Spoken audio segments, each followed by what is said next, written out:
with Cody, transition from a very unique agency with Postal Inspection Service to running your own business.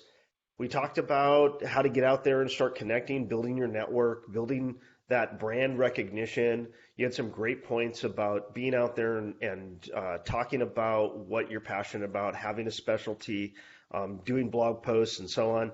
And what the kind of the way we met was a kind of a unique way was through a webinar. What's your Yeah. feeling on getting out there and getting your brand out there and talking in webinars or sharing information in that kind of format? No, I think that's an excellent tool, and I recommend people to take advantage of that. It could be a little bit, not everybody wants to get in front of a camera, and it's kind of a weird environment we're in now. But what it has done is it's opened up a lot of these opportunities. So organizations or entities that have typically met in person forever are now doing much smaller events sprinkled throughout the year. And what that does is it gives you a lot of opportunity to share what you can offer or your unique perspective. And I say that, I would advise against it if you're just kind of regurgitating what everybody else says and what everybody else does, right? Because you don't want to frame yourself You're in not that way. unique if you're doing You're that. not Yeah. unique, right? So you're not reinventing the wheel, but you have a unique perspective, and you have your own experiences that you can craft a message that I think is based on those, and you can tell people, hey, here's the way I do things, here's what I believe in, and here's the reasons why. And I think that resonates.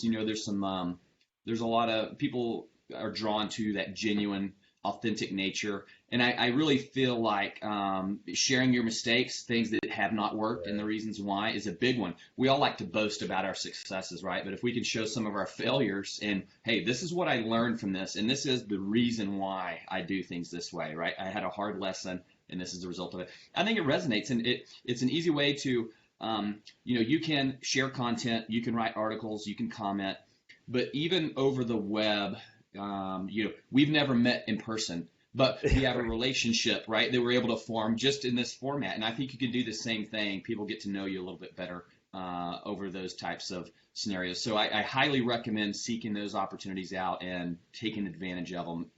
Even if it's a little bit comfortable, just jump in. It's no big deal.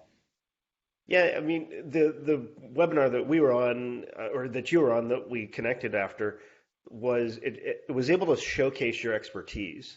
And so, Yeah.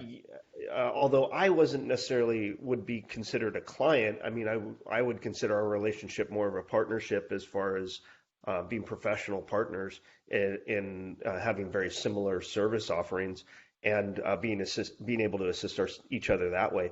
But Sure. you were talking to potential clients in that webinar. Yeah. And so I think that's really important to show you know what your ideal client is, and for those who are transitioning and want to start their own private investigations business, security business, consulting business, whatever it is, sharing their expertise. I think webinars are so important because you get that opportunity to talk to potential clients.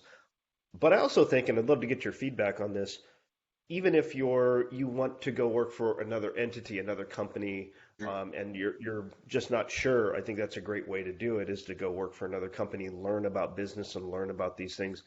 But a webinar can also do that. It puts you out there as somebody who's willing to share their ideas, Yeah. and it's a bit of a risk. But what do you think about that? Somebody who is maybe looking for other opportunities with other businesses, do you think webinars are good for that as well? No, I absolutely, because again, I think it's about what are you doing to stand out from the crowd, and even if it's just a unique perspective that you have on some issue, some topic, some specialty, that may completely resonate with someone who's sitting in that audience who's looking, they could be looking for that specific role, however niche it is, right? You never know who's going to be sitting on the other end. Some of these events Right. are quite large, and you're out there in front of a lot of people. Sometimes it's a very small, more intimate type environment, but you just never know. And not only that, I'm a firm believer they do not have to be sitting on these webinars to benefit you. And case in point, if I'm sitting in on something and you're offering a completely unique perspective and a solution to something, and I have an industry peer who's looking for that, I'm the first one to recommend, Yeah. you in this. And it's not like I'm endorsing you. I'm just like, hey, this guy is offering something that may be a good fit for you. I saw him in this webinar, why don't you reach out? So you never know, and those things happen. They happen regularly. So you want to make sure that network, it expands beyond who you're directly connected to or who you're interacting with. And you never know when that type of thing is going to unfold. So again, super great tool for marketing yourself, your own business, but also as a potential employee, or if you're going as a contractor, whatever the case may be. It's excellent way to do that. How important do you think a technology is right now, and will it be in the future? I mean, you're a tech guy, you understand technology really well. Do you think that's going to be important for transitioners to start upskilling or kind of evolving their understanding of I mean, LinkedIn's one thing, but I mean, we're on Blue Jeans now. We've been on Zoom. We've been on all these different, webinar platforms or tools. Do you think that's going to continue to be important here for our transitioners to understand? Yeah, I think it makes it easy in some degree, and I don't know how long.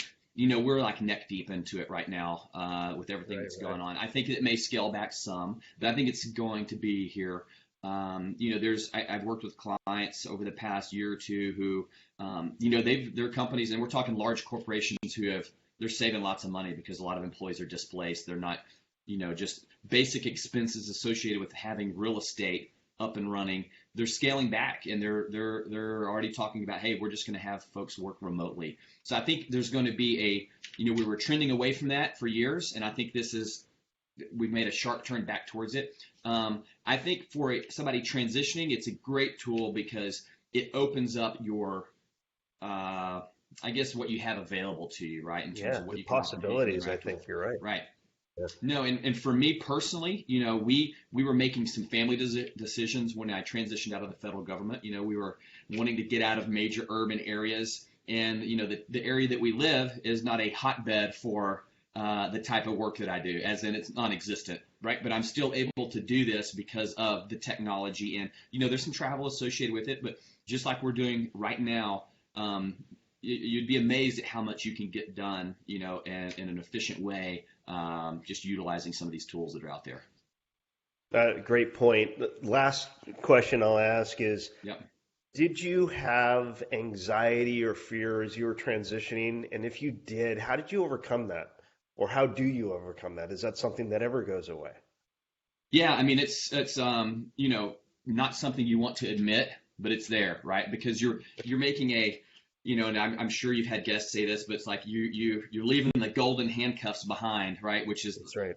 a good pay and good retirement and all these benefits, and then you're jumping out into something that solely depends on you and your effort. So there is some anxiety there, and for me, it was really a scenario where for me to kind of combat that and to fight that, you kind of got to dig deep and just what can I be doing? I have all of this time, right? So what can I be doing to fill this time that's going to be beneficial? And whatever that is, whether it's networking or writing opinion pieces or responding on client calls or signing up to be guests on webinars or offering free services to folks, staying busy and pushing that that ball down the field a little bit at a time, I think really helps me. If I'm sitting idle, I can't be idle, or those things will start to creep into the back of my head. So it's like I need to be doing something to push this goal forward or towards the goal that I've set.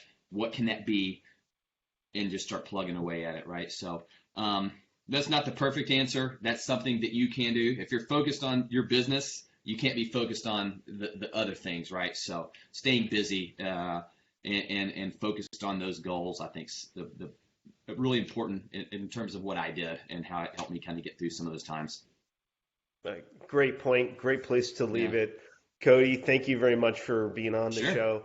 Really appreciate hearing your opinions. Really, and folks, if you need to talk to somebody, and we all should, especially if we're dealing with the mail, if you need to talk to somebody about dangerous mail, Cody is your guy.